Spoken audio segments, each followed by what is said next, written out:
Okay, next gentleman is dynamic. He's charismatic. He does what we call scenario-based Monty Python flavoured approach to generating swift breakthroughs in communication. So by the end of your session, you will walk away with tangible tools to revitalise your thinking, speaking and actions. And that's on all stages of your life. This is both for developing speakers and seasoned professionals who wish to refine their skills on stage, be more assertive, and feel more confident in communicating clearly with others, and anyone who has a message to share, a story to tell, a poem to recite, or a song to sing. Some of you may have heard of Dr. Gary Wallman. It gives me great pleasure to bring him to the stage. Let's all give him a warm round of applause. This gentleman is in some pain. Thank you. Thank you. Yes, we're very grateful. We saw you come in yesterday, last night, and as you can see, he's in a bit of pain. Yeah. So we're going to make this fun.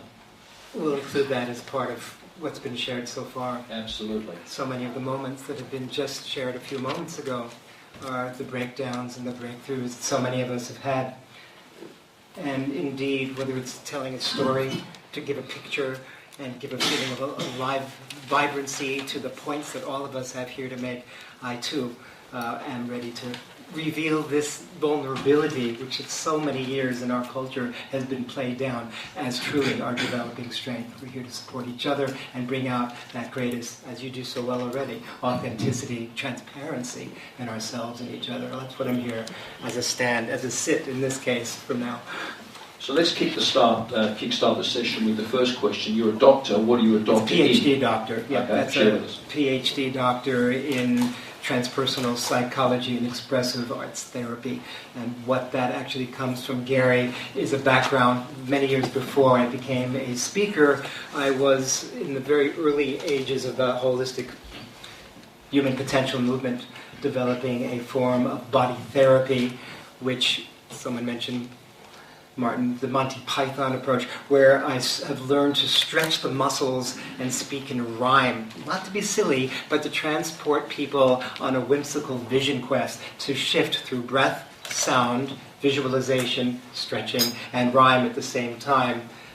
Patterns of self-talk. So new self-talk becomes the default program in the muscle memory. So to answer your question, the PhD was in researching this method I've been doing for so many decades and getting fantastic results. I wondered why. And it's so simple. The things we do are so simple when we do the patterns that we do over and over again. It took me about 4 years to research the method, and in so doing found out that it is that multi-sensory encodement. By addressing as many senses as possible, new programs are established almost instantaneously, which perhaps we can demonstrate here today. I was about to ask you, because I've interviewed you before, give us an example of the Monty Python scenario and how that would work out. Okay.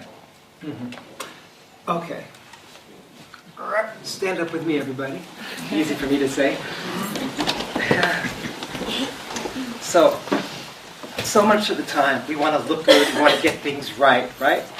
Yet what we often don't get permission with, particularly in this culture, is to have the freedom to let everything unlike itself come out of the system. In other words, to do it all wrong.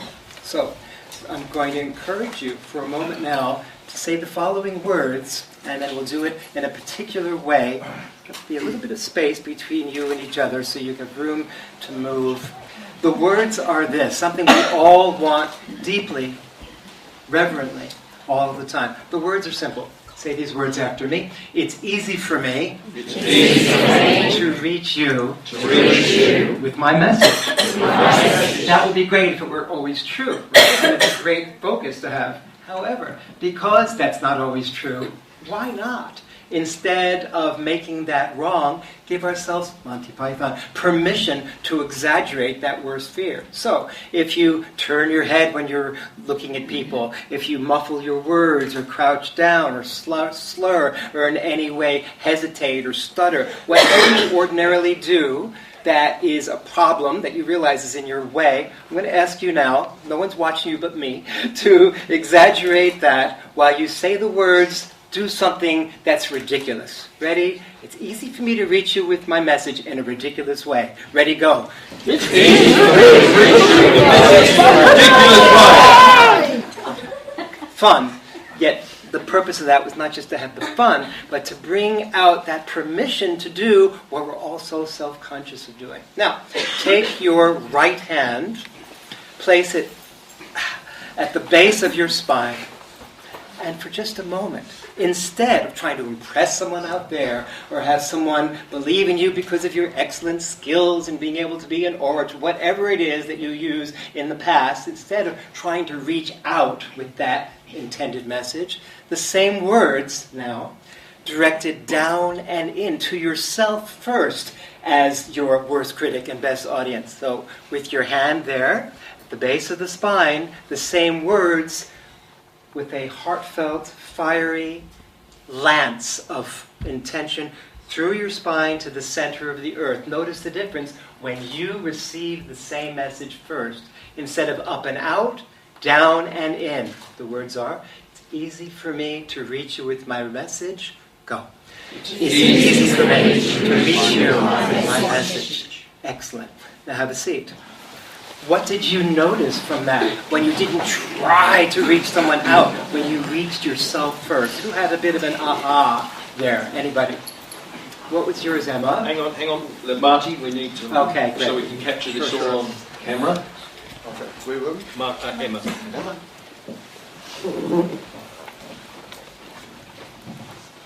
It's interesting because I enjoy the art of speaking, and I've done some training, and I use my voice well, as a tool for myself quite often. However, that intention going into myself made me more resonant and more relaxed, and I suddenly felt more convicted of what I was saying. Exactly. Yeah, Beautiful. so it's fantastic. Yeah. Thank you. Now, taking that further, if we take that learning that I'm sure is also consistent with a number of your other insights, if you say these words out loud to yourself before going on stage, notice what happens. Say these words out loud after me. The more I reach myself first, the easier it is to reach people with my message. And if you like moving as much as I do, you might say this. Stand up with me. This is going to be more physical than you thought. As I move forward towards my audience, my audience approaches me with a louder listening. Did you get my train of thought? Yep. Yeah. Okay. That's a little bit of the description of the Monty Python element to answer your question there. Okay, that's awesome. So, who is your ideal client? My ideal client is a combination of characters. Obviously, people who are running companies, who have a number of different departments that report to them. My favorite way of working is to work with a whole executive management team, most of whom, as those of you who work with companies know, are isolated from each other and operate to some degree in separation. So when they use these tools, each person having an opportunity to break through their holding back from sharing their wisdom, their warmth, with another person in that audience, they tend to break free and get to know each other and work far better together, harmoniously, cooperatively, as a team. I also work well with this audience. This audience is actually more my preferred and popular one. That is you who are entrepreneurs. Who's an entrepreneur in this room? Yeah, I think we all are either in some way finding ourselves to be developing in our own right. So entrepreneurs, performers, people who we have a message, but we haven't quite connected the verbal words, the vocal sounds, and the visual delivery in this congruent way of connection that rivets, you can feel it now, the audience's attention. So people who are developing a business, who rely on building their presentation skills to build their business, those are my ideal clients, those two different strata. Yeah. Give us an example of somebody that you've helped transition from wherever they were to where they could be and became. I know you've got a couple of great stories. Mm-hmm. Which one? Well, the one that came up while you were talking. Does anyone know Brian Head from New Zealand?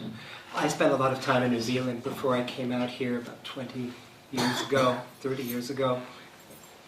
I was beginning to get this work, the presentation coaching with the holistic body-centered perspective out into the world, more in this part of the world than where I grew up in the United States.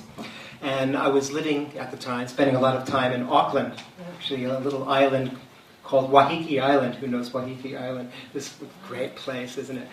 And I was about to do a seminar, like yourself. In those early days, I was getting a huge response of people. I was coming from another country, so I was a bit of a celebrity before anyone knew me. And I was advertising a particular seminar of this presentation coaching for people in the community. And there was one person, you know how when you follow your intuition and you know you're going to be right, you don't know what you're doing, but you follow that drift. So there are my hands, and they're moving through the yellow pages of this New Zealand telephone directory, and they land on a particular long vertical ad. Brian Head, international hypnotist, speaker, author.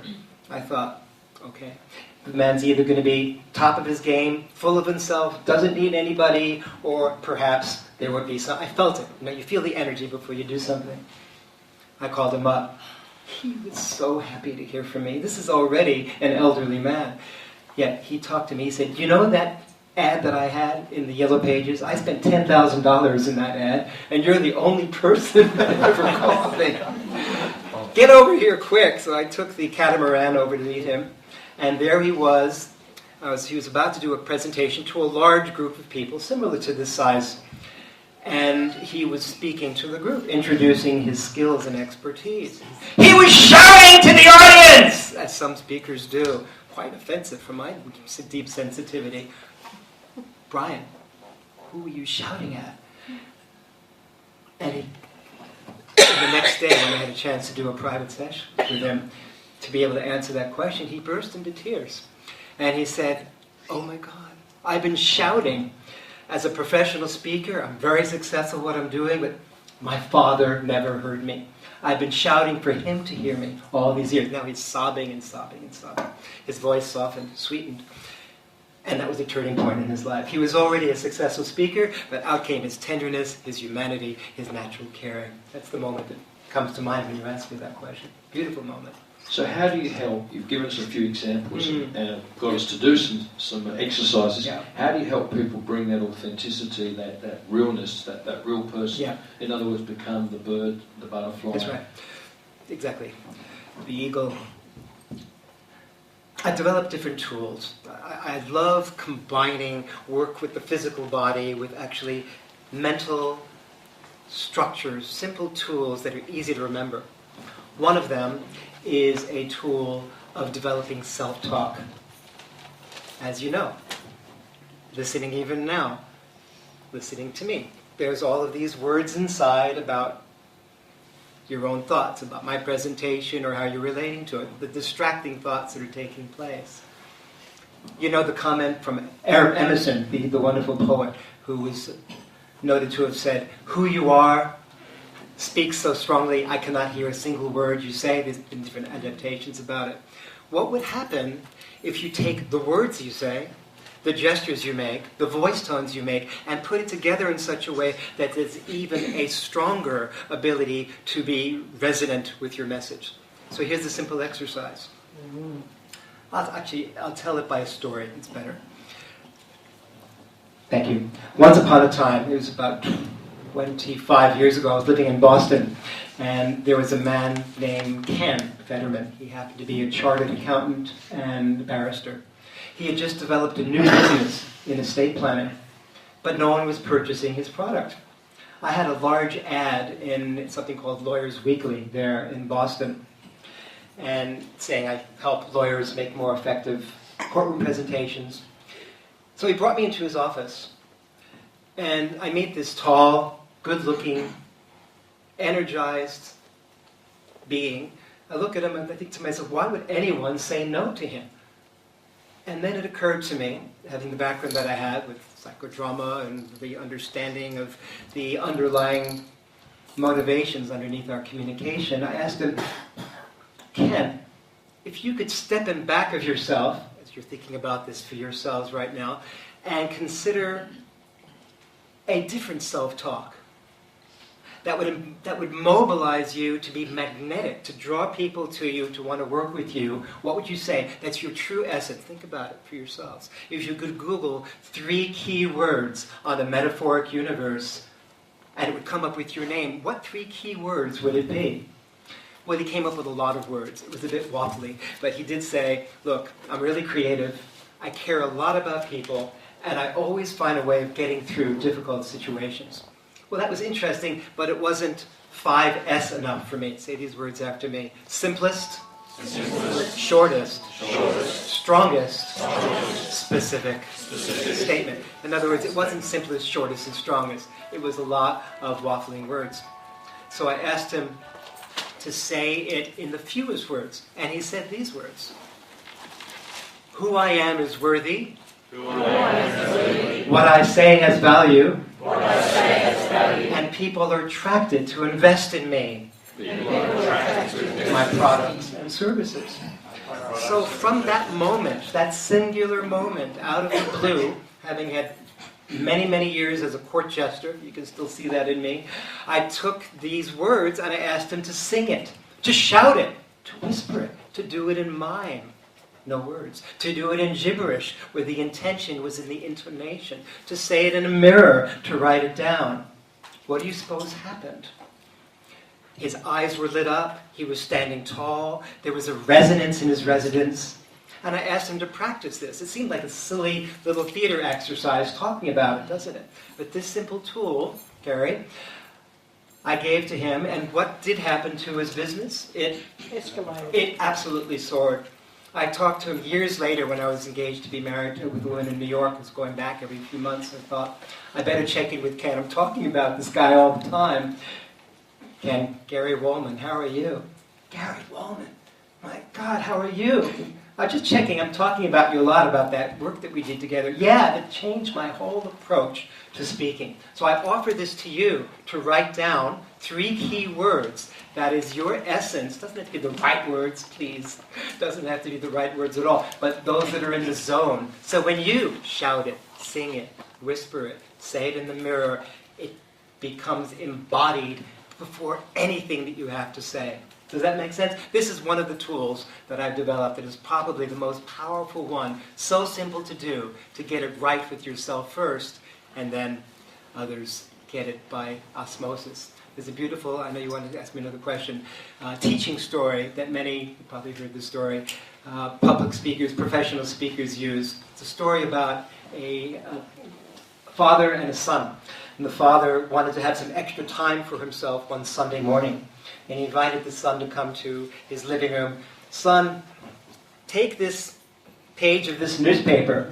It's got a picture of the world on it. Tore it up into lots of tiny pieces. Go away and come back later, hoping that he would have an hour or 2 for himself. The son ran away.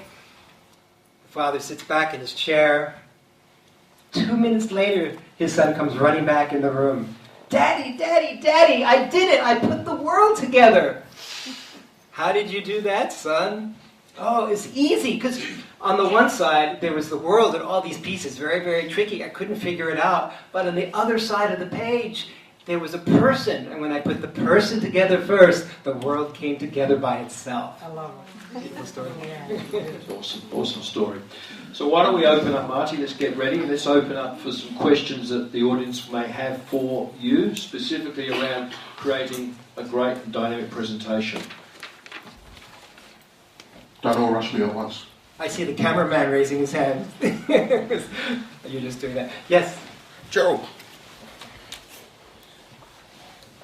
Gary, often you talk about the 3 V's. I do. Would you expand on that, please? Yes, good question. As I see it, the 3 V's holding up the temple of communication are the verbal words we choose, the vocal sounds we create, the intonation, the pause, the different qualities of voice projection, and the gestures, the visual gestures.